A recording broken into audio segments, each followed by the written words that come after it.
तुम्हाला कितपत बरं वाटतंय? मला एक 100% मला रिलीफ मिळालंय. एक 10 वर्षापासून जे मी दुःखामध्ये होते, पेनमध्ये होते, ते माझं पूर्ण कमी झालं. 1 महिना झाला मला दुखणं माझं झालं नाहीये. बरोबर. म्हणजे असं मागचे 10 वर्षापासून असं तुम्हाला कधी अनुभवच नाही की 1 महिना काही दुखायला नाही आलं?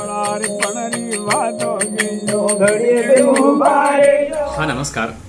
आपल्याला आधी काय काय त्रास होते?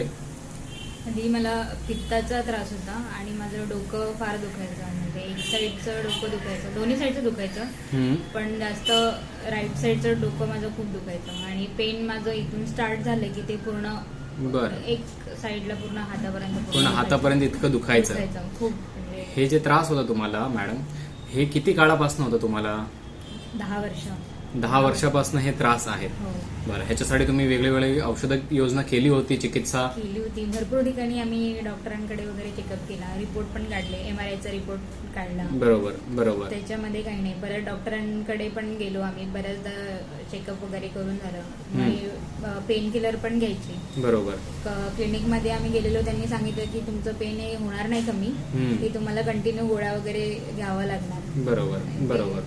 10 वर्षापासून त्या पेन मध्ये होते मी. बरोबर. पेन किलर खायचे, तेवढ्या पुरतं दुखणं कमी व्हायचं. बरोबर. ते पूर्ण दुखणं माझं गेलं नव्हतं. आता आपण इथे 1.5 महिन्यापासून फिजिओथेरपी आणि आयुर्वेदची चिकित्सा करतोय. त्याच्याने तुम्हाला कितपत बरं वाटतंय?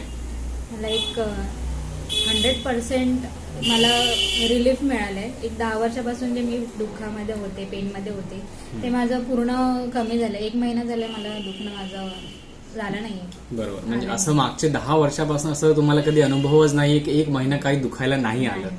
15 दिवसांनी ते चालवायचंच, आणि एकदा 15 दिवस झाले की ते दुखणं सुरू झालं की ते 3 दिवसापर्यंत दुखायचं. बरोबर. आणि परत ते 3 दिवसाचं दुखणं झाल्यानंतर परत 15 दिवसांनी मला दुखायचं. ठीक आहे. असं माझं 10 वर्ष झालं ते चालू होतं पिरियड. इथे तुम्हाला फिजिओथेरपी आपले डॉक्टर प्रवीण देवासे आहेत, त्यांनी तुमच्या मानेवरती जे उपचार केले त्याच्याने पण तुम्हाला खूप जास्त रिलीफ जाणवला.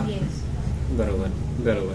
त्याच्यानंतर तुम्हाला आपण आयुर्वेद चिकित्सा पण केली. त्याच्यानंतर तुमच्या शरीराचं जे सूज होती, ऍसिडिटी होती, ते आपण कमी करायचा प्रयत्न केला, कारण त्याच्याने पण डोकं दुखतं आयुर्वेद असं सांगतो. आणि तुम्हाला मध्ये एक शोधन म्हणजे शरीरातून टॉक्सिन्स बाहेर काढणं, हे एक प्रकार महत्वाचा केला होता, ते म्हणजे उलटीद्वारे. असं शरीर स्वतःहून उलटी काढतोच, पण तुम्हाला आपण सांगितलं दूध पिऊन ते तसं करा. त्याच्यानंतर पण तुम्हाला चांगला उपशय आलेला आहे. जेव्हा ते दूध पिऊन जेव्हा उलटी केली तेव्हा माझं पूर्ण खाली झाल्यासारखं झालं, रिकामं, आणि एकदम हलकं वाटलं मला.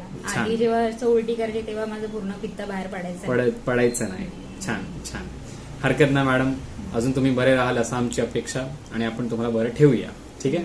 येस.